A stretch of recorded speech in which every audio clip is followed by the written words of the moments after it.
የካቲት 16 ቀን 1984 ዓመተ ምህረት በእንጦጦ ሐመረኖ ኪዳነ ምህረት ከአለቃ አያሌው ታምሩ የተሰጠ ትምህርት። የተወደዳችሁ ምዕመናን፣ ከሁሉ አስቀድሞ በዚህ አውደ ምህረት በቸርነቱ በእመቤታችን በቅድስት ድንግል ማርያም አማላጅነት ስለሰበሰበን ለዚህ ከፍተኛ ቀጠሮ ስላደረሰን ልዑል እግዚአብሔር አምላካችን የተመሰገነ ይሁን። ብፁዓን አበው ሊቃነ ጳጳሳት፣ ምዕመናን፣ የቤተ ክርስቲያን አባሎች፣ የዛሬ በዓላችን እጅግ ከፍተኛ እንደመሆኑ መጠን በዚህ መሰብሰባችንም እጅግ ተፈላጊ ነው። ነቢዩ ኢሳይያስ በምዕራፍ 59 በቁጥር 19 እና 20 የወጽእ መድህን እምጽዮን ወያትት ኃጢአተ እምእስራኤል በዛቲ ይእቲ ኪዳኖሙ እንተ እምኀቤ ይቤ እግዚአብሔር ይላል።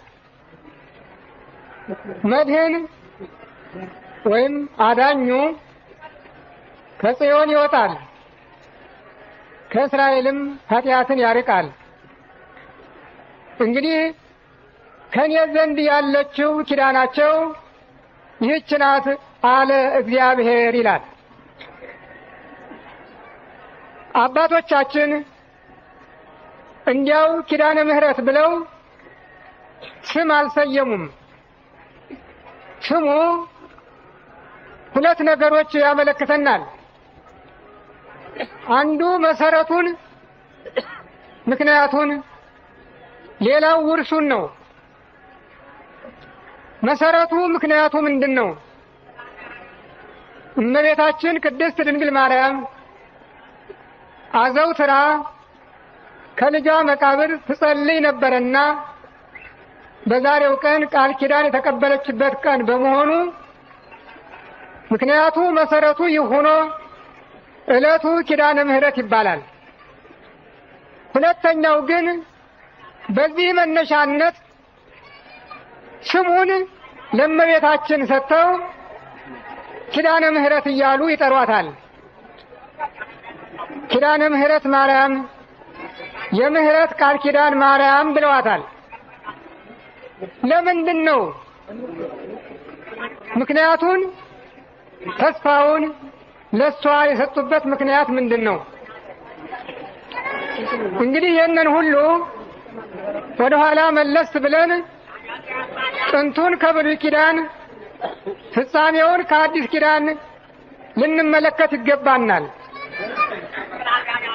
ታላቁ አባት አብርሃም ከአገርህ ውጣ ከዘመድህ ተለይ ተብሎ በተጠራ ጊዜ በዘፍጥረት ምዕራፍ 12 ቁጥር 7 እንደተገለጸው ምድርን ለዘርህ እሰጣታለሁ የሚል ቃል ከእግዚአብሔር ተቀብሏል።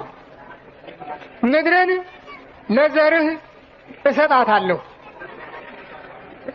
በዘርህ አሕዛብ ሁሉ ይባረካሉ። ይህ የአብርሃም ተስፋ ለዓለም ሁሉ መድኃኒትነት የተመረጠ ዘር፣ የአብርሃም ዘር ለምድር፣ ምድርም ለአብርሃም ዘር የተሰጠች ሆናለች። ቀደም ሲል አዳም ከገነት በወጣ ጊዜ ዮጊ ያሌል እዴሁ ወይነስ ምዕፀ ሕይወት ወይበል ወይሃዩ ለዓለም፣ አሁንም እጁን ዘርግቶ ከዕፀ ሕይወት ፍሬ በልቶ ለዘላለም ሕያው ሆኖ ይኖራል ብሎ እግዚአብሔር ተናግሮ ነበረ። ያቺ ዕፀ ሕይወት በገነት ያለችው አይደለችም። በገነት ያለችው ዕፀ ሕይወት መክና ቀርታለች። አዳም እግዚአብሔር ብላ ያለውን በልቶ አትብላ ያለውን ጠብቆ ኑሮ ቢሆን ሺህ ዘመን እየኖረ ከዕፀ ሕይወት እየበላ ሊታደስ የተፈጥሮ ስርዓት ነበረ። ነገር ግን አዳም የእግዚአብሔርን ትእዛዝ ተላለፈ፣ ቃል ኪዳኑንም አፈረሰ፣ ከሹመቱ ተሻረ፣ ከማዕርጉ ተዋረደ፣ ከርስቱ ከገነት ተሰደደ። በዚህ ምክንያት ዕፀ ሕይወት ለሰው ልጅ ምግብነት የነበራት እድል መክኖ ቀርቷል። ነገር ግን ቸር እግዚአብሔር በጥቂቱ ብዙ፣ በሚጠፋው የማይጠፋ፣ በሚያልፈው የማያልፍ መስጠት ልማዱ ስለሆነ ሀብት የማያልቅበት ንፍገት የሌለበት በመሆኑ በሚያልፈው ፈንታ የማያልፈውን፣ በሚጠፋው ፈንታ የማይጠፋውን፣ በጥቂቱ በዝቅተኛው ፈንታ ብዙውንና ከፍተኛውን ተካ። ምን ማለት ነው? አዳም ከገነት ከወጣ በኋላ እግዚአብሔር እንደተናገረው እጁን ዘርግቶ ከዕፀ ሕይወት ፍሬ በልቶ ለዘላለም ሕያው ሆኖ የሚኖርበት እድል ተከፈተ። እንደገና ወደ ገነት ገብቶ የዕፀ ሕይወትን ፍሬ በልቶ ማለት አይደለም። አዳም ከገነት ከወጣ በኋላ የሰው ልጆች ወደ ገነት ለመግባት የታደሉ በአካለ ነፍስ ነው እንጂ በአካለ ሥጋ አይደለም። በአካለ ነፍስ ደግሞ በልቶ ጠጥቶ መርካትና በሕይወት መኖር የለም። ስለዚህ ሰዎች በምግብ የሚያገኙትን ነገር ሁሉ ገና በዚህ ዓለም ሳሉ ማግኘት አለባቸው። ይህ ስለሆነ እግዚአብሔር ለአዳም እጁን ዘርግቶ ከዕፀ ሕይወት ፍሬ በልቶ ለዘላለም ሕያው ሆኖ ይኖራል ብሎ የተናገረው ቃል በምን ተፈጸመለት? ራሱ ሰው ሆኖ ከእመቤታችን ከቅድስት ድንግል ማርያም ሥጋን ነፍስን ነስቶ በነሳው አካል ባህሪ ክሶ ሥጋውን ቆርሶ ደሙን አፍሶ ሰዎች ሥጋውን በልተው ደሙን ጠጥተው እንዲድኑ በማድረጉ ያ እግዚአብሔር ዮጊ ያሌ ለዲሁ ወይነስ ዕፀ ሕይወት ወይበል ወይሃዩ ለዓለም እጁን ዘርግቶ ከዕፀ ሕይወት ፍሬ በልቶ ለዘላለም ሕያው ሆኖ ይኖራል ሲል የተናገረው ቃል ተፈጸመለት። ስለዚህም ሊቁ ቅዱስ ኤፍሬም ዳግመ ከፈለነ ንብላ ዕፀ ሕይወት፣ ዳግመኛ ከዕፀ ሕይወት እንድንበላ አደለን፣ ዘውቱ ሥጋሁ ለክርስቶስ ወደሙ ክቡር፣ ይኸውም የክርስቶስ ቅዱስ ሥጋው ክቡር ደሙ ነው ብሎ ተርጉሞታል። እንደዚሁ ሁሉ የገነትን ርስትነት ሲያጣ እግዚአብሔር ሌላ ርስት አዘጋጀ። በምድር ቤተ ክርስቲያንን፣ በሰማይ መንግሥተ ሰማያትን ለሰው ዘር አዘጋጀ። ይህም በመሆኑ እግዚአብሔር ከአብርሃም ጋር በተጋባው ቃል ኪዳን ለዘርህ ምድርን እሰጣለሁ አለ። ምን ማለቱ ነበረ? ለዘርህ ሲል ለሥጋውያን ልጆቹ ነው ወይስ ለመንፈሳዊ ልጁ ነው? ለሥጋውያን ልጆቹ አለመሆኑን ሐዋርያው ቅዱስ ጳውሎስ ለገላትያ በጻፈው መልእክቱ በምዕራፍ 3 በቁጥር 16 እና 17 ላይ ተርጉሞታል።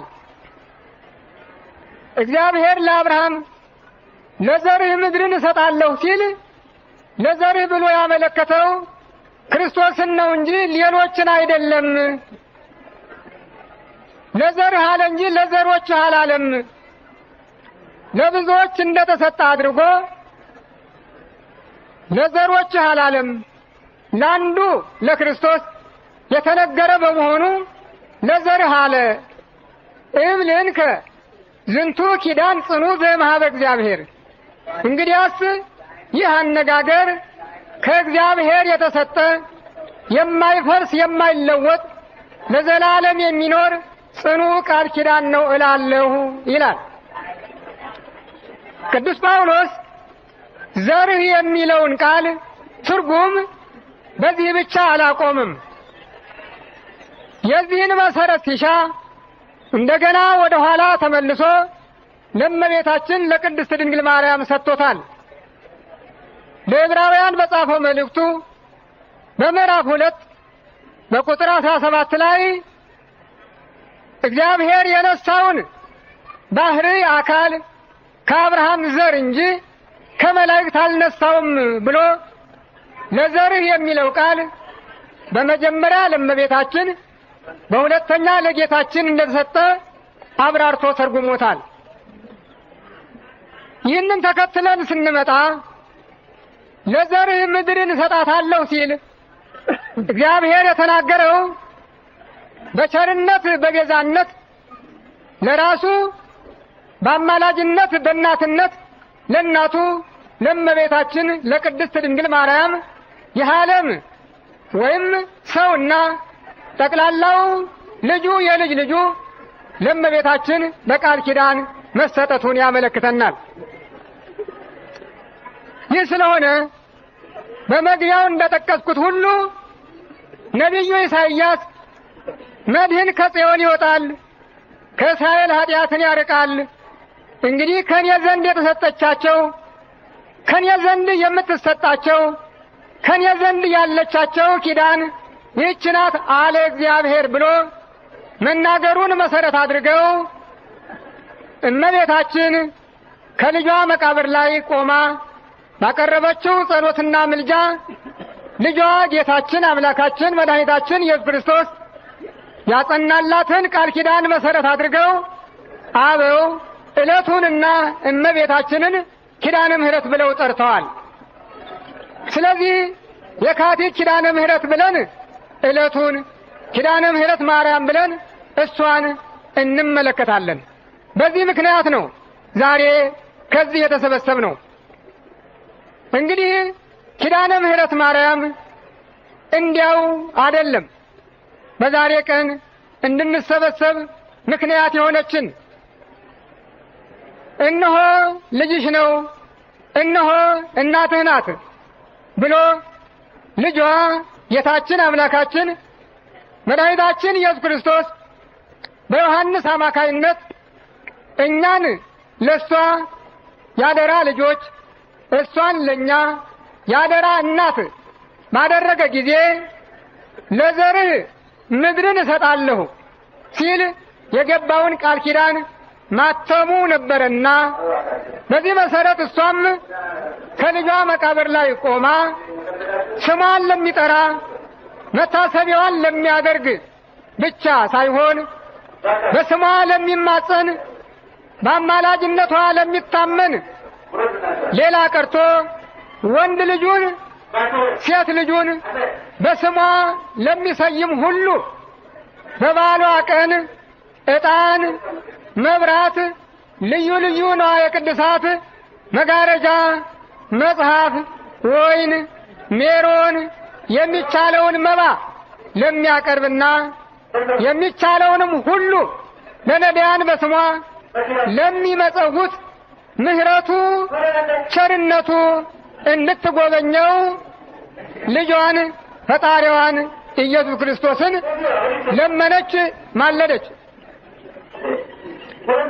ቃሉ ጎልጎታ በተባለው መጽሐፍ ተዘርዝሮ ይገኛል።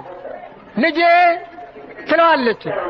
ልጄ፣ ፈጣሪዬ፣ መድኃኒቴ፣ እኔ እናትህ፣ እኔ አገልጋይህ፣ እኔ ባሪያህ ዛሬ በፊትህ ቆሜ ጸሎቴን አቀርባለሁና ልመናዬን ስማ፣ ጸሎቴን ተቀበል፣ የሰውን ልጆች ከሲኦል ባርነት ነጻ አውጣቸው ብላ ለመነች። የለመነችበትም ምክንያት ነበራት። ብዙ ጊዜ ወደ ጸሎት በምትሄድበት ሰዓት አይሁድ እሷን ለመግደል ተጸርረው ይጠባበቋት ነበረ። ነገር ግን የልጇ የቸርነቱ መጋረጃ ይጠብቃት ይታደጋት ስለነበረና መላእክትም በቀን በሌት ሳይለዩ ያገለግሏት ስለነበረ አይሁድ ምን ጊዜም ሆነ 15 ዓመት ከጌታ ስቅለት በኋላ በዚህ ዓለም ስትኖር ስራዋን ያደናቀፉበት ጸሎቷንም ለማቋረጥ ምክንያት የሆኑበት ቀን የለም። ስለዚህም በዛሬው ቀን በጸሎት ከመሆኗ አስቀድሞ ቦታው ላይ እንደተገኘች መላእክት ነጥቀው ወደ ጽርሐ አርያም አወጧት። በዚያም ልጇ ፈጣሪዋ ጌታችን አምላካችን መድኃኒታችን ኢየሱስ ክርስቶስ ከአባቱ ከመንፈስ ቅዱስ ጋር በባህሪ ዙፋኑ ላይ ሆኖ እልፍ አእላፍ መላእክት ሲወድቁ ሲነሱ ሲሰግዱለት ሲያመሰግኑለት ነቢያት፣ ሐዋርያት፣ ጻድቃን፣ ሰማዕታት ዙሪያውን ከበው ሲያመሰግኑ ከዚያ አደረሷት። ልጇም በቸርነት ተቀብሎ ስሞ በሚገባው ስፍራ ካሳረፋት በኋላ ዙሪያውን ስትቃኝ አባቷ ዳዊት ከጌታ ዙፋን በታች ሆኖ በገናውን ይዞ ስሚ ወለቴ ወሪ ወአጽሚ እዝነኪ ርእሲ ሕዝበኪ ወቤተ አቡኪ እስመ ፈተወ ንጉሥ ነኪ፣ ልጄ ስሚ አድምጪ፣ ወገንሽን የአባትሽን ቤት እርሺ። ንጉሥ የዘላለም ንጉሥ ምድራዊ ንጉሥ አይደለም፣ ሰማያዊው መንፈሳዊው የዘላለም ንጉሥ እግዚአብሔር አንቺን ለተዋህዶ መርጦሻልና እያለ ይዘምርላት ነበረ። ከዚህ በኋላ የቅዱሳንን ዓለም እንዲያስጎበኟት ልጇ መላእክትን አዘዘና መላእክት የቅዱሳንን ዓለም እየዞሩ አስጎበኟት። ቅዱሳንም ሁሉ በየደረጃቸው በየማህበራቸው ቅድም በቅዳሴ ጊዜ አባቶች በተናገሩት ቃል ሰምታችሁ እንደሆነ ያብክሙ ሀባለው ማህበረ ነቢያት ቅዱሳን ወማህበረ ሐዋርያት ፍናዋን ወማህበረ ሰማዕታት መዋያን ወማህበረ ጻድቃን ቡሩካን ወማህበረ መላእክት ትጉሃን ወማህበረ ደናግል ወማህበረ ካህናት ስዩማን ወማህበረ ደናግል ወመነኮሳት ፍጹማን ወምስለ ኩሉ ፍጻሜ ማህበራ ለቅድስት ሐቲን ተላይ ለኩሉ ቤተ ክርስቲያን ወምስሌሆሙ ታቦት ዘዶር እንተ ይእቲ እግዝእትነ ማርያም። የነቢያት፣ የሐዋርያት፣ የሰማዕታት፣ የጻድቃን፣ የመላእክት፣ የካህናት ማለት የቀሳውስት፣ የዲያቆናት፣ የኤጲስቆጶሳት፣ የጳጳሳት፣ የሊቃነ ጳጳሳት፣ የአርእስተ ሊቃነ ጳጳሳት እንዲሁም ደግሞ የደናግል፣ የመነኮሳት፣ የወራዙት በጠቅላላውም የቤተ ክርስቲያን ማህበር ተጠቃለው በሚገኙበት ወደሚገኙበት ከነሱም ጋራ ታቦት ዘዶር እመቤታችን ቅድስት ድንግል ማርያም ወዳለችበት ወደ መንግስተ ሰማያት ያግባችሁ ብለዋችሁ ነበረ። በዚህ መሰረት ቅዱሳን ሁሉ ደረጃ ደረጃ ማህበር ማህበር ክፍል ክፍል ወገን ወገን አላቸውና በያሉበት የሰፈሩበትን ስትጎበኝ እነሱም በክብር ተቀብለው ይትባረክ እግዚአብሔር ዘፈጠረ ለነ ኪያኪ ስጋ እምስጋነ ወአጽመ እምአጽምነ፣ አንቺን የስጋችን ቁራጭ የአጥንታችን ፍላጭ የባህሪያችን መመኪያ አድርጎ ከወገናችን ያስገኘልን እግዚአብሔር ይክበር ይመስገን። ብፁዓት አይንት ለሪያ ኪያኪ፣ አንቺን ያዩ ብፁዓን አይኖች ብፁዓን ናቸው። አንቺን የተሸከመች ማህፀን ቡርክት ናት። የጠባሻቸው ጡቶች የተባረኩ ይሁኑ እያሉ ያመሰግኗት ነበረ። መቼም የእግዚአብሔር አገሩ ሰፊ ነው፣ አገሩ ሰፊ ነው፣ ሀብቱም ብዙ ነው ብለናል። እንግዲህ ዓለመ ደስታ፣ ዓለመ ተድላ፣ ዓለመ ፍስሐ እንዳለ ሁሉ እንዲሁ ደግሞ የመከራ የስቃይ የሰቀቀን ዓለም አለ። ቅዱሳን ጻድቃን ወራሾች አሉት እንደተባለው ሁሉ ደግሞ እምቢ ብለው የሸፈቱ እሱን ጠላት አድርገው ለሱ ጠላት ሆነው የኖሩ ምሕረት የማይፈልጉ ይቅርታ የማይጠይቁ ከዲያብሎስ ጀምሮ በሱ ፈቃድ ታዝዘው የሚኖሩ ስላሉ እነሱም የሚቀጡበት ሌላ ዓለም ደግሞ አለ። ስለዚህ ዓለመ ቅዱሳንን እንደጎበኘች ያኛውንም ዓለም እንድትጎበኝ ታዝዞ ነበረ። ቅዱሳን መላእክት ይዘዋት ወደዚያኛው ዓለም ሄዱ። ሁሉን ካየች በኋላ ወይኬ ለውሉደ ሰብእ፣ በዚህ ዓለም ለሚኖሩ ለሰው ልጆች ወዮላቸው ብላ እንባዋን አፍስሳ ስትመለስ ወደ ቤቷ አልገባችም። ከልጇ መቃብር ላይ ቆማ ምርር ባለ እንባ ይህንን ላይ አስቀድሜ ያዘከርኳችሁን ምልጃ ለልጇ ለፈጣሪዋ አቀረበች። ልጄ ሆይ በጠባሃቸው ጡቶች በዳሰሱ እጆች 9 ወር ከ5 ቀን በተሸከመች ማኅፀን ሰማይ ምድር የማይችሉ ሲሆኑ እኔ እንድሸከምህ በማድረግህ በቸርነትህ ተማጽኜ እለምንሃለሁ የሰውን ልጆች ከሲኦል ነጻ አውጣቸው ብላ ማለደች፣ ተማጸነች፣ ለመነች፣ እንዋን አፈሰሰች። ጌታዬ ልጄ ፈጣሪ አንድ ጊዜ ወደ እኔና ጸሎቴን ስማኝ፣ ልመናን ተቀበለኝ እና ስሜ የጠራ መታሰቢያ ያደረገ ሁሉ አንድ ብርጭቆ ቀዝቃዛ ውሃ ቢሆን አትንቀፍበት፣ አትጣልበት። ፍርፋሪ እንጀራ ቢሆን ቸል አትበለው። ስለዚህ በአቅሙ በሆነው ሁሉ በደረሰበት መከራ ባለበት ቦታ ሆኖ ስሜን ጠርቶ ቢለምንህ ልመናውን ተቀበል፣ ከመከራ አድነው። ምድራዊውን ዓለም ብቻ ሳይሆን ሰማያዊውን ጸጋህን አውርሰው ብላ ተማጸነች።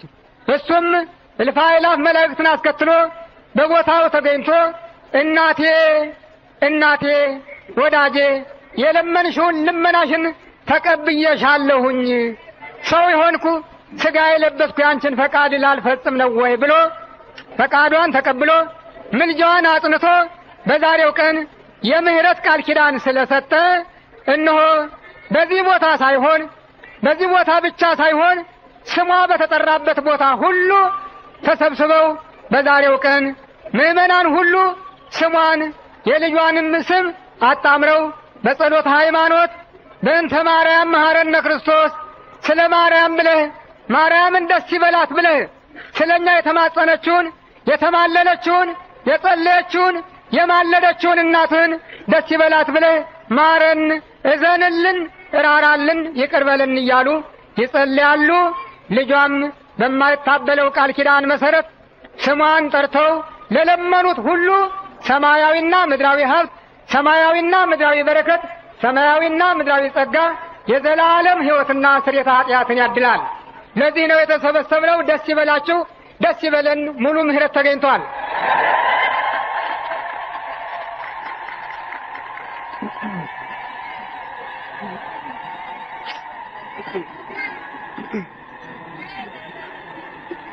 እንግዲህ እንደነገርኳችሁ እናታችን እመቤታችን ቅድስት ድንግል ማርያም ልጇ ፈጣሪዋ ፈጣሪያችን በመስቀል ላይ ሆኖ የሰጣትን ያደራ ቃል ኪዳን ተቀብላ ለምእመናን ሁሉ ስትማልድ የምትኖር እናትና እመቤት ናት። ይሄ ለክርስቲያኖች ሁሉ ለሚያምኑባት ሁሉ የተሰጠ ተስፋ ነው። ለእኛ ለኢትዮጵያውያን ግን እንደገና በራት ላይ ዳረጎት በዳቦ ላይ ሙልሙል እንደሚባለው ልዩ ዕድል አለን። ልዩ ዕድል ተሰጥቶናል።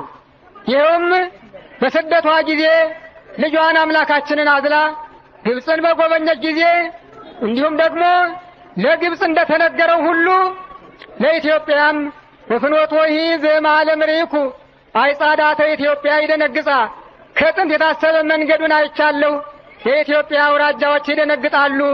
ኢትዮጵያ ታበጽሕ እደዊሃ በእግዚአብሔር ይምጹ ተጋብልትም ግብፅ፣ ኢትዮጵያ ታበጽሕ እደዊሃ በእግዚአብሔር።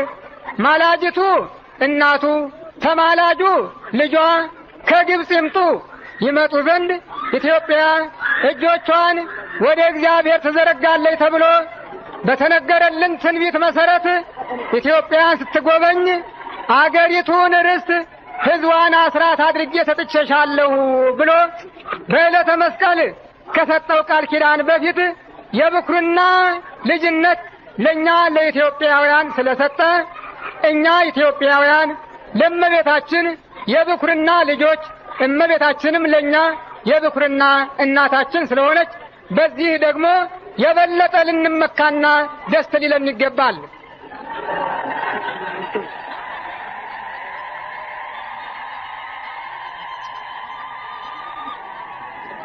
በቅዳሴ ጊዜ ዲያቆኑ ከዳዊት መዝሙር ሲሰብክ እስመ ትቤ ለዓለም አሐንጽ ምህረተ በሰማይ ጸና ጽድቅከ ኪዳነ ተካሄድኩ ምስለ ሕሩያኔ፣ ምህረትን ለዘላለም አጸናለሁ ብለህ ተናግረሃልና እውነተኛ ቃልህ እውነተኛ ቸርነት በሰማይ ጸና ይላል።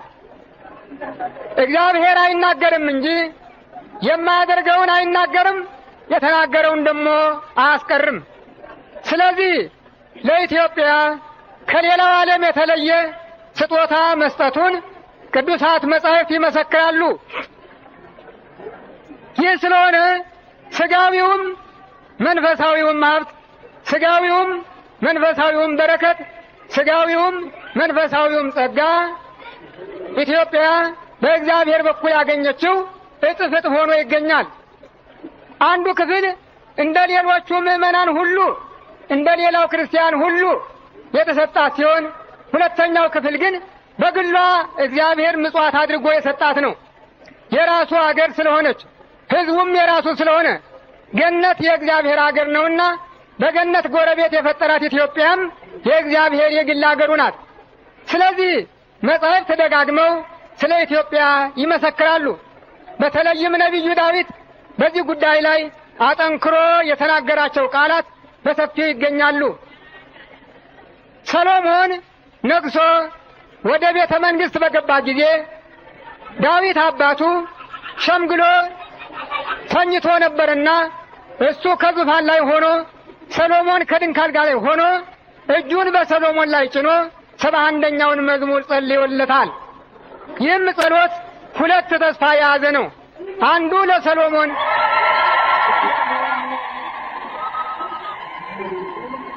ለሰሎሞን ሁለተኛው ግን ለኢትዮጵያ የተሰጠ ነው። ስለዚህ እግዚኦ ኩነኔከ ሀቦ ለንጉሥ፣ ፍርድህን ለንጉሡ ስጠው፣ ጽድቀከኒ ለወልደ ንጉሥ፣ እውነተኛ ቃልህን ግን ለንጉሡ ልጅ አድርግለት ይላል። ከዚህ ጀምሮ እስከ መጨረሻ ያለው ቃል በሥጋ ለቀዳማዊ ምኒልክ በመንፈስ ግን ለክርስቶስ የተነገረ ስለሆነ ይገንዩ ቅድሜሁ ኢትዮጵያ ወጸላይቱ ያመደ ይቀምሁ፣ ኢትዮጵያውያን ይገዙለታል፣ ጠላቶቹ ይዋረዳሉ ተብሎ ተገልጿል። በዚህ መሰረት ነው እንግዲህ የኢትዮጵያ ዙፋን ለረጅም ዘመን ጸንቶ የኖረው። እግዚአብሔር ኪዳነ ተካሄድኩ ምስለ ሕሩያኔ ከመወዳቸው ከመረጥኳቸው ጋራ ቃል ኪዳን አጥንቻለሁ ብሎ በተናገረው መሰረት ዙፋኑ እንደ ፀሐይ ደምቆ እንደ ፀሐይ ሙቆ እንደ ጨረቃ ደምቆ እስከ ዓለም ፍጻሜ እንዲኖር ለዳዊት በሰጠው ቃል ኪዳን መሰረት የኢትዮጵያ ዙፋን ከዳዊት ዙፋን የኢትዮጵያ ዘውድ ከዳዊት ዘውድ ተጣምሮ ነው 3000 ዓመት የኖረው። ዛሬ ግን ሲበዛ ጨው ይመራል ወይም ማር ይመራል እንደሚባለው ሁሉ አባቶቻችን አክብረው ተጠንቅቀው የእግዚአብሔር ቸርነት የእግዚአብሔር ጸጋ መሆኑን አውቀው ነገስታቱ ነግሰናል ብለው ሳይታበዩ የእግዚአብሔር ባሮች ነን የእግዚአብሔር አገልጋዮች ነን ብለው የእግዚአብሔር እንደራሴ መሆናቸውን አምነው ተቀብለው ሕዝቡም ደግሞ ነገስታት ከሆኑ ብሎ እንደ ሮም ወይም እንደ ልዩ ልዩ የአውሮፓ ሀገሮች ነገስታትን አማልክት ናቸው ብሎ ነገስታቱን ሳያመልክ ለክብራቸው በአምልኮት ሳይንበረከክ እግዚአብሔር ያሳየው ክርስቶስ ያመልክቶ እያለ ፍጡራን መሆናቸውን እየገለጠ ለነሱ እየጸለየ ፍርድ ሲጠይቅ መኖሩን አምነው ተቀብለው አገሪቱ የእግዚአብሔር መንግስቱ የእግዚአብሔር አስተዳደሩ የእግዚአብሔር ሕዝቡ የእግዚአብሔር መሆኑን አውቀው በጥንቃቄ ጠብቀውት ኖረው ነበረ። የዛሬው ትውልድ ግን ምቾት በዛበት መሰለኝ፣ ክብር በዛበት መሰለኝ፣ ቅንጦት በዛበት መሰለኝ ያንን እንጀራ ረግጦ ነቅፎ ወሩሮ ጥሎ ድህነትን ከኮሙኒስት ተበድሮ እነሆ ሲጨነቅ ሲጠበብ ይኖራል። የኮሙኒስት ሕይወት በዓለም በግልጥ ታይቷል። በተለይም ኢትዮጵያ ድጋፍ አድርጋው የነበረችው የሸምበቆ ምርኩዝ ሶቪየት ህብረት ዛሬ እምን ላይ እንደደረሰ ሁላችንም የምናውቀው ነው። ነገር ግን ስንባጩ ደግሞ በመሃልቻችን ገብቶ አሁንም አልወጣ ብሎ እያስጨነቀን ነው። ስለዚህ ኢትዮጵያውያን እባካችሁ ስሙ፣ እባካችሁ ተመለሱ። ምን ያህል ግፍ ነው የተፈጸመው? ኢትዮጵያውያን በስህተት የሚፈጽሙት ኃጢአት እንዳለ ነው እንጂ በግፍ በጭካኔ የሚደረግ ኃጢአት ከቶ አልነበረም። እግዚአብሔርን የሚፈሩ ሰውን የሚያፍሩ በይሉኝታ የሚኖሩ ስለሆነ ታናናሹም ታላላቁም ምንም እንኳን ኃይል ቢሰማቸው ገንዘብ ቢበዛባቸው ምናልባት የህሊና ትምክህት ይኖራቸው እንደሆነ ነው እንጂ በአፋቸው ባለጠጎቹ ድሃውን ለማኙን የኔ ቢጤ እያሉ ነበር የሚጠሩ። የኔ ቢጤ ማለት ምን ማለት ነው? እሱ እንደኛ ባለጸጋ ነው ማለት እኮ አይደለም። እኔ እንደሱ ድሃ ነበርኩ እግዚአብሔር እዚህ አድርሶኝ ነው እንጂ ማለት ነው። ደካማው ብርቱው፣ ጤነኛው ድውዩ አንድ ሆነው እግዚአብሔርን ሲማጸኑ የኖሩባት ሀገር ነበረች። ስለዚህ ተሳስቶ ወንጀል የሰራ እንደሆነ ተሳስቶ ነፍስ የጠፋበት እንደሆነ አገር ለቆ አገር እሺ አልቻሉትም እንጂ አንገታቸው እስኪሰበር ቢያጣምሙ ቢያጠኑም አልቻሉትም እንጂ መንግስቱን እንደሆነ ተሸክመውት ነበረ። ነገር ግን ከወሰዱ በኋላ ያሳደጓቸውን ያስተማሯቸውን ክፉና በጎ ያስለዩአቸውን ንጉሠ ነገሥቱን ቢሆን ባቆዩአቸው ባይሆን ደግሞ ከገደሉ በኋላ ቅበሩ ብሎ መስጠት ሲገባቸው እንዴት ባካችሁ እንዴት በባዶ ያለ ከፈን የንጉሠ ነገሥት ሬሳ ጉድጓድ ውስጥ ይጣላል? 3 ሜትር ጥልቀት እንዴት እንዲህ ይደረጋል? ክብራቸው ይቅር አባትነታቸው አያሳዝንም ወይ? እነዚያን ተማሪዎች ሲያስተምሩ በየትምህርት ገበታቸው እየዞሩ ወጥ እየቀመሱ ሰሃን እየተሸከሙ ወይን ብርቱካን እያደሉ አላስተማሩም ወይ? አላባበሉም ወይ? አልለመኑም ወይ? አባቶቻቸው አንሰጥም ቢሏቸው በገንዘብ እየገዙ አላስተማሩም ወይ? ታዲያ ብር አበደረ አፈር እንዲህ ያለ መልስ ይሰጣሉ? የባካችሁን እምቢ ብንል ሌላውን እንተወው እንጂ ምነው ጽፍ ድርግ ቢት መስራቱን ለምን ብንተወው አይሻልም ነበር ወይ? እነዚህ ሰዎች ገና ጃንሆይ በእስር በነበሩ ጊዜ ከሚያደርጉት ጭካኔ ሌላ በዕለተ ሞታቸውም ብፁዕ ቅዱስ አቡነ ቴዎፍሎስ ሄደው ሬሳቸውን ስጡን ብለው ጠየቁ። ለምን ከዚህ በፊት 60 ሰዎች ሲገደሉ ለምን አልጠየቃችሁም አሏቸው። እነሱማ በተገደሉ ጊዜ የፖለቲካ ውሳኔ ተሰጥቷልና ያላችሁን አሉ። እንግዲያ እሳቸውን ግን እስከ ዛሬ ጠበቅናቸው፣ ረዳናቸው፣ አሳመምናቸውና በእግዚአብሔር ፈቃድ ሞቱ ብላችኋል። ጥሩ ካደረጋችሁላቸው እግዚአብሔር ዋጋችሁን ይክፈላችሁ። አሁን ክርስቲያን ናቸውና ኢትዮጵያዊ ክርስቲያን ናቸውና የኦርቶዶክስ ቤተክርስቲያን አባል ናቸውና ጥንቱን በዕለተ ጥምቀት ኋላም በዕለተ መንግስት ከዚህ ያደረሰቻቸው ቤተክርስቲያን ስለሆነች ከዚያም ጋራ የቤተክርስቲያን ልዩ ጠባቂ እንደመሆናቸው መጠን ዛሬ አስከሬናቸውን ተቀብለን እንደ ስርዓቱ ፍትሐቱን አሟልተን በክብር ማሳረፍ እንፈልጋለን ብለው ቢጠይቁ እንግዲያው በእነዚያ ላይ የመግደል የፖለቲካ ውሳኔ እንደወሰን በሳቸው ላይ አስከሬናቸውን ላለመስጠት የፖለቲካ ውሳኔ ወሰነናል ብለው ነው የመለሷቸው። በዚህ ምክንያት ነው ብፁዕ ቅዱስ አቡነ ቴዎፍሎስ ከዚያ ተመልሰው ቅድስት ማርያም ቤተክርስቲያን በሌላው ማዛመት ባይቻላቸው ባሉበት ቤተክርስቲያን ፈታታቸውን አስፈትተው ጸሎታቸውን ጸልየው ወደ ቤታቸው ገቡ። ብዙ ሰዎች ስለ ብፁዕ ቅዱስ አቡነ ቴዎፍሎስ ሲናገሩ አላወገዙም፣ አልገዘቱም፣ በጊዜው መናገር ይገባቸው ነበር እያሉ ይወቅሳሉ። ማንን ይዘው ነው የሚገዝቱ? ማንን ይዘው ነው የሚያወግዙ? ማን ነው የሚወገዝ? የሚገዘት እኮ ሃይማኖት ያለው ነው፣ እግዚአብሔርን የሚፈራ ነው፣ ሰውን የሚያፍር ነው። እንዳይወገዝ እንዳይገዘትማ አንድ ጊዜ ደምድሞ እንደ ፈረስ ጆሮ እንደ ሰላጢን ጉረሮ ትንሹ ትልቁ ድሃ ባለጸጋው ምሁሩ ተማሪው እግዚአብሔር የለም ብሎ አንድ ወገን ሆኖ ተነስቷል። ታዲያ ማንን ነበር የሚያወግዙት? የምትወቅሱ ሰዎች ሁሉ ማን ነው ያውግዙ ብላችሁ የምትፈርዱባቸው? ስለዚህ በጊዜው ግን እንደ አስፈላጊነቱ ሄደው አስከሬኑን ጠየቁ። ላለመስጠት የፖለቲካ ውሳኔ ወሰናል ብለው መለሷቸው። ከዚህ በኋላ ግን እንኳን ሰው እግዚአብሔር ያገኘውን ብለው ነው መሰለኝ አሰቡ። እንዳያችሁት 3 ሜትር ጥልቀት ነው ጥለዋቸው የተገኘ እና ይህ ግፍ ይህ ደም ምንጊዜም ሲካሰስ የሚኖር ደም ስለሆነ የኢትዮጵያ ሕዝብ በዚህ በዛሬው ሁኔታ ብቻ ሊታረቅ የሚችል አይመስልም። ስለዚህ እንኳን የሰው ደም የአራዊት ደም በከንቱ እንዳይቀር እግዚአብሔር ለኖህ በሰጠው ቃል ኪዳን አጽንቷል። በዘፍጥረት ምዕራፍ 9 እግዚአብሔር ከኖህ ጋራ ቃል ኪዳን ባደረገ ጊዜ የሰውን ደም ሰው እንዳያፈስ ከዚያም አልፎ የአራዊትን ደም እንዳያፈስ ይህን ቢያደርግ ግን እንደሚበቀለው ተናግሯል። አባቶቻችን አደን በበዛበት ወራት የአውሬ ተስካር እንኳን ያወጡ ነበረ። እንግዲህ እንደዚህ ከሆነ እንግዲህ ከአዲስ አበባ ጀምሮ ሞላው ኢትዮጵያ። ከዚያ በፊት ግን የአዲስ አበባ አድባራት ገዳማት አለቆችና የሰበካ ጉባኤ አባሎች ምዕመናንም ተባብራችሁ የጃንሆይን ተስካር ማውጣት አለባችሁ። የጃንሆይን ተስካር የእነዚያን የስሳውን ሰዎች ተስካር የብፁዕ ቅዱስ አቡነ ቴዎፍሎስን ተስካር ማውጣት፣ ስማቸውን በጸሎት ሃይማኖት ማስጠራት፣ በመገበሪያ በቁርባን ስማቸውን ማስጠራት ይገባቸዋል። ይህ የሆነ እንደሆነ ኃጢአቱ ይሰረያል፣ መዓቱ መቅሰፍቱ ይመለሳል፣ ምህረቱም ይመጣል። ያለዚያ ግን እንጃ ይቅርታ እንዲያው አይመጣም።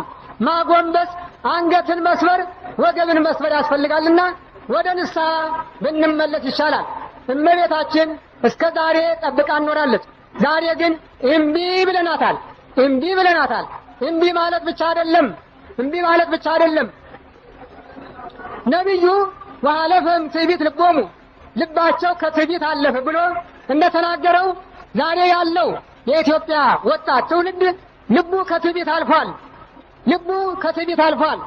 አገሩን ነቅፏል፣ ክብሩን ተጸይፏል፣ ወላጆቹን ነቅፏል፣ ወላጆችን ይሰድባል። አመፀኞች ነበሩ፣ ደም አፍሳሾች ነበሩ፣ ግፈኞች ነበሩ እያለ አባቱን ይሰድባል። ከየት እንደመጣ አይታወቅም። የደንቆሮ ትውልድ፣ ገልበጥባጣ ትውልድ፣ ምላሰ ደካማ ትውልድ፣ ከሐሜት በቀር ስራ የማይችል ደካማ እምነት የለሽ እምነተ ጎደሎ ትውልድ አባቶቹን ይሰድባል። የማን ልጅ ሆኖ ነው ዛሬ በጉራ ብቻ በቋንቋ ብቻ አውሮፓዊ አሜሪካዊ ሆኖ ኢትዮጵያዊነቱን ዘንግቶ አባቶቹን ይሳደባል? እና የትውልድ ከትዕቢት አልፏል። ከዚያም አልፎ የእግዚአብሔርን የአምላክን እናት እመቤታችንን ቅድስት ድንግል ማርያምን ይሰድባል። የታለችና ነው? ሞታ የለም ወይ? ሬሳ ሆና የለም ወይ? የደረቀች የሰለበች አይደለችም ወይ? ያለ ይሰብካል። ያም ክርስቲያኖች ነን የሚሉት ወገኖች ናቸው ይህንን የሚናገሩት። በልጇ ደም ድነናል፣ በልጇ ደም አድገናል፣ በልጇ ደም የመንግስተ ሰማያትን መፈቻ ተቀብለናል የሚሉ የቤተ ክርስቲያን ወገኞች እንበላቸው እንጂ ወገኖች አይደሉም። ወገኞች እመቤታችንን እየሰደቡ ልጇን እናመልካለን ይላሉ። ይህ ትውልድ ታዲያ በምንድን ነው ይቅርታ የሚያገኘው? ከዚያ አልፎ ደግሞ አልበቃው ብሎ እግዚአብሔር የለም የሚል የኮሚኒስት ዲቃላ፣ የሌኒን የማርክስ ዲቃላ ሆኗል። እግዚአብሔር የለም አዋጣም። የለም ሄድ የለመድረስ ነው። ሰማይ ብትወጡ ምድር ብትገቡ የእግዚአብሔር ክንዱ አጭር አይደለችም፣ ሁሉንም ትዳስሳለች። ወደ ላይ ብቅ ያለውንም ወደ ታች ዝቅ ያለውንም አንድ ጊዜ በኩርኩም ያስተካክለዋል፣ ያማተዋል፣ ያጋጨዋል፣ ያስተካክለዋል፣ ይደለድለዋል። እንዲህ ሆኖ አይቀርም። ስለዚህ መሰብሰቡ ብቻ አይበቃም፣ እዚህ መጠራቀሙ ብቻ አይበቃም። ልባችን ጭምር እንዲመጣ ያስፈልጋል። እግራችን ብቻ አይደለም፣ ልባችን ጭምር እንዲመጣ ያስፈልጋል። እግራችን ብቻ አይደለም፣ ልባችን እንዲደክም ያስፈልጋል። ልባችን እንዲሸነፍ ያስፈልጋል። ከእግዚአብሔር ዙፋን ፊት ልባችን እንዲንበረከክ ያስፈልጋል። ምህረት ትፈልጉ እንደሆነ፣ ይቅርታ ትፈልጉ እንደሆነ፣ የጸጋ ምጽዋት ትፈልጉ እንደሆነ ቀኑ እየቀረበ እየመሸ እየጠበበ እየመጣ ነውና የምጥ ቀን ከመድረሱ አስቀድሞ አሁኑኑ ንስሐ መግባት ይመረጣል። ኢትዮጵያውያን ጌታችንን ወደ እግዚአብሔር እንመልስ። በተለይም ክርስቲያኖች አሁን ያመጡ ክርስቲያኖች ናቸው። በልዩ ልዩ ቋንቋ ልዩ ልዩ ወገን ፈጥረው የሚያስቸግሩት እግዚአብሔርን የሚያስቸግሩት ክርስቲያኖች ናቸውና ክርስቲያኖች እንዲታረሙ ያስፈልጋል። ኢትዮጵያውያን ስሙ፣ የእግዚአብሔርን ቃል ስሙ። ወደ እኔ ተመለሱ እመለስላችኋለሁ ይላል እግዚአብሔር። ወደ እኔ ተመለሱ እመለስላችኋለሁ ይላል እግዚአብሔር። ወደ እኔ ተመለሱ እመለስላችኋለሁ ይላል እግዚአብሔር። ከዚህ በቀር ይሄ እንዳው ዝም ብሎ በየሜዳው እንደ ክረምት እንቁራሪት መጫወቻውና መፎከሩ የሚያዋጣ አይሆንም። አርማ አንድ አርማ፣ የኢትዮጵያ አርማ አንበሳ ዘእምነገደ ይሁዳ ኢየሱስ ክርስቶስ። ሰንደቅ ዓላማ አንድ ሰንደቅ ዓላማ፣ የኢትዮጵያ ሰንደቅ ዓላማ ሶስት መልክ አብ ወልድ መንፈስ ቅዱስ አንድ አምላክ ተብሎ ሲመሰገንበት ሲመለክበት የኖረው አንድ ሰንደቅ ዓላማ፣ አንድ ሕዝብ፣ አንድ ወገን፣ አንድ ኢትዮጵያዊ እንጂ አማራ፣ ትግሬ፣ ጎንደሬ ማለት የለም። እምቢ አለ ከእግዚአብሔር በረከት የተለየ ነው። እሺ አለ ከእግዚአብሔር በረከት ተሳታፊ ነው። የእግዚአብሔር ሰይፍ ተመዟል። እንዳው አይመለስም። ዳኛው መሪው፣ የሰልፍ መሪው ቅዱስ ሚካኤል መላእክትን አስከትሎ ወጥቷል። የሚቀጣውን ይቀጣል፣ የሚሾመውን ይሾማል፣ የሚሽረውን ይሽራል። ስለዚህ የተመለስክ ትድናለህ፣ ያልተመለስ ግን ሞት ተፈርዶብሃል። ይሄ የማይቀር ነገር ነው። ታገኘዋለህ ደግሞ ነገ ተነገ ወዲያ የሚባል አይደለም። እንግዲህ ወደ እመቤታችን መምጣት ማለት ወደ እመቤታችን መማፀን ማለት በንጹህ ልብ መምጣት ነውና በንጹህ ልቡናችን ወደ እመቤታችን ወደ ቤተ ክርስቲያን ወደ አምላካችን እንመለስ። ብዙ ተናገርኩ፣ ጊዜያችሁን ወሰድኩባችሁ። ስለሚያናድደኝ ስለሚያበሳጨኝ ስለሆነ ይቅርታ እጠይቃለሁ። በተለይም ብፁዓን አባቶችን እዚህ ያሉ በእነሱ ላይ ይህን ያህል ረጅም ጊዜ መውሰዴ የሚያሳዝን ነው። ሆኖም እንደሚታገሱኝ ተስፋ አደርጋለሁና አሁንም እግዚአብሔር የሰጣችሁ የበረከት ምንጮች ከዚህ ተሰልፈው ተቀምጠውላችኋል። እስመ ብዝሃ ጠበብት መድኃኒተ ዓለም ውእቱ። የሐኪሞች ብዛት የዓለም መድኃኒት ነው፣ የአዋቂዎች ብዛት የዓለም መድኃኒት ነው ብሎ ሰሎሞን እንደተናገረው የመምህራን የአበው የጳጳሳት የሊቃነ ጳጳሳት ብዛትም ብዙ በረከት የሚያስገኝ ስለሆነ እንግዲህ በረከታቸውን ተቀብላችሁ ከቃላቸው ተምራችሁ ደስ እያላችሁ ወደ ቤታችሁ እንድትገቡ የአምላካችን ፈቃድ ይሁንልን። ደግሞ ለዛሬ ዓመት ደርሰን እንዲሁ ለመሳተፍ ያብቃን።